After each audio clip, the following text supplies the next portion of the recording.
This is a brief demonstration on how to download and install Corelyzer on a Mac. So from the CSD facility page, you click the download Corelyzer button. That'll take you to GitHub. Choose the Mac version here and click this. It should download to your downloads directory.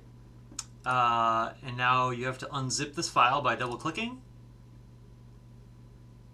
So now I have the Corelyzer application, and so I would recommend moving this to whatever location you want to have it at now. For now, I'll just move it to my desktop. Go to my desktop, so there it is.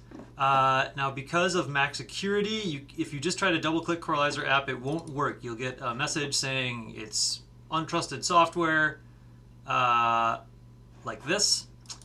Check it for malicious software. I promise it is not malicious software.